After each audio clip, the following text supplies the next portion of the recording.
आपको खुशामदीद कहेंगे war room में, और यहाँ से हम आपको मुसलसल अपडेटेड रखे हुए हैं गजा की कशीदा सूरत हाल, इसराइली बर्बरियत से मुतालिक आपको मुसलसल अपडेट कर रहे हैं। सबसे पहले आपको बताएं कि गजा पर इसराइली बमबारी में शहीद फ़लस्तीनियों की तादाद अब 800 से ज़्यादा हो गई है। अब तक 4000 से ज़्यादा फ़लस्तीनी ज़ख्मी हो चुके हैं।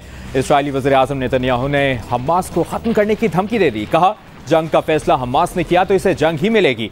इसराइली बमबारी में गजा के रिहायशी टावर, स्कूल और बाजार मलबे का ढेर बन गए। कई मसाजिद को शहीद कर दिया गया। गजा में अक़वाम मुत्तहिदा के ज़ेर इंतज़ाम चलने वाले तमाम स्कूल्स बंद कर दिए गए। अक़वाम मुत्तहिदा के मुताबिक हमलों की वजह से 1,87,000 से ज़्यादा अफराद बेघर हो चुके हैं। इसराइली फ़ौज ने गजा सरहदी बाड़ का कंट्रोल दोबारा हासिल करने और हमास के 1500 कारकुनों की लाशें कब्जे में लेने का दावा किया है। गजा की पट्टी की सरहद पर बारूदी सुरंगें बिछा दी। 35 बटालियंस तैनात कर दी गई हैं।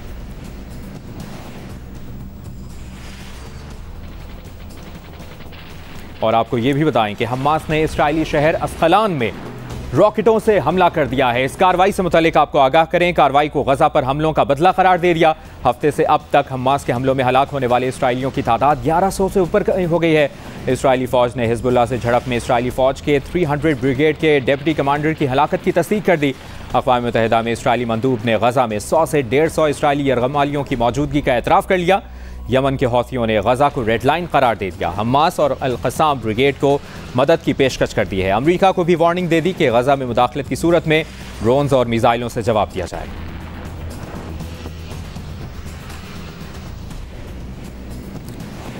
अभी आपको बताएं, यूनान के साबिक वज़ीर ख़ज़ाना यूनुस कुरफ़ोक्स ने इसराइल और फ़लस्तीन के दरमियान हालिया जारी जंग के मुजरिम यूरोपीय ममालिक और इनके अवाम को ठहरा दिया है। एक बयान में कहा कि यूरोपीय ममालिक ने एक नस्ल परस्त रियासत की जानिब से किए गए मज़ालिम पर दिहाइयों से अपने मुंह बंद रख के इंसानियत के खिलाफ जुर्म में हिस्सा लिया। अब मौका गनीमत जानकर इस नाकाबिले यकीन सानहे को तब्दील करना होगा।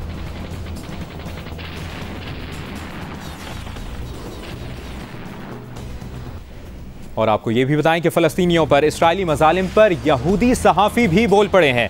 यहूदी सहाफ़ी एंटनी लुइस्टन ने तुर्क मीडिया से इंटरव्यू के दौरान इसराइल के फ़लस्तीनियों पर जारी मज़ालिम को खुलकर बयान किया। कहा, हमास के इसराइल पर हमले की कोई भी तवक्को नहीं कर रहा था, लेकिन यह हमला क्यों हुआ, इसकी वजूहात क्या हैं, इस पर वो बिल्कुल हैरान नहीं। जब आप किसी कौम पर दिहाइयों तक काबिज़ रहते हैं तो रद्द अमल आता है। सहाफ़ी ने फ़लस्तीनियों पर मगरिब के दोहरे मयार पर भी सवाल उठाया।